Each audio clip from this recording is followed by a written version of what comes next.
Sorry about my outfit. I thought we were doing another Zoom banquet this year, so I didn't think I had to dress from the bottom down.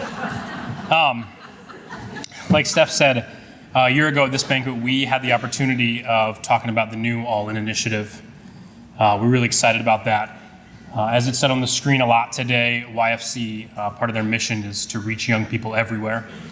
And so our idea for growth and our hope for growth is that we can continue to do that in our chartered area.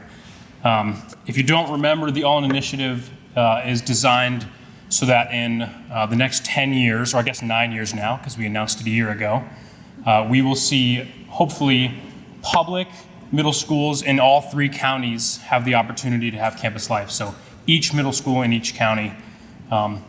So this is not just talk. We started a year ago, but we are working already to do that. So in the fall of this year, we had the opportunity to launch a new site in Corey Rawson. Madison's going to tell you a little bit about that in just a moment, and they've done a great job. I've had the opportunity to be out there, be hanging out with students, and they're having a great time, and they're beginning to learn more about Jesus and what that takes.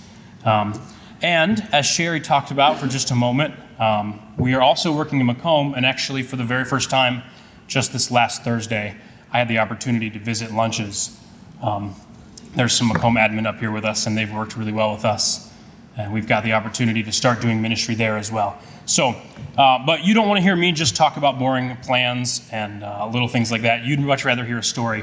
So Madison's going to tell you just a little bit about what we're doing at Corey Rawson.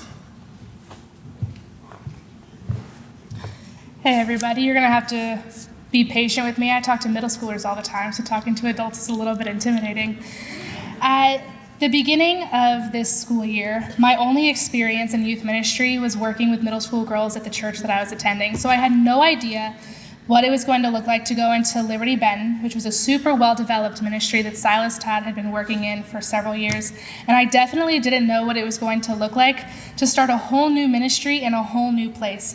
But through this last couple of months that we've been in Corey Rawson, the Lord has been so good, from providing a place for us to hold club to allowing us into the schools. He has been with us every step of the way. Part of what I do is I go into lunches to interact with students and build relationships with them. And through that, I have learned over 30% of the middle schoolers' names, and we've seen 25% of the Corey Rawson Middle School at a YFC event this year, which is just super awesome. We've seen an immediate impact at Corey Rawson with one student in particular. I'm going to be calling her Jill to protect her privacy.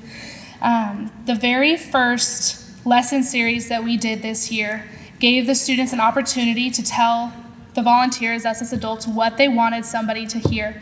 And Jill shared that she had recently lost both of her parents, and she felt like she needed to hide her grief from her peers because they thought that she was happy and that she was feeling okay with it. And Jill, has been participating in every single YFC event and program that we've had at Corey Ross, and she's immediately gotten connected. She's found a place to belong with people who love her and care for her and can help her walk through this really difficult part of her life. Because she's participated in so many things with us out at Corey Ross and Campus Life, she has heard the gospel several times, and she hasn't said yes to Jesus yet, but she is all in for Campus Life, and we are so excited to get to walk through life with her going forward.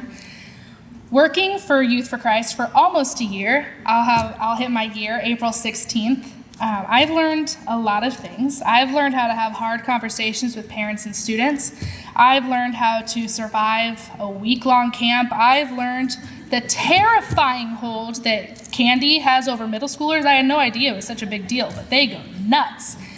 What I never expected to learn was the importance that hand sanitizer would become in my life. I don't know what those kids are doing, but everything they touch is just, it gets gross. I carry hand sanitizer and hand sanitizing wipes in my purse. I've got it in every door of my car.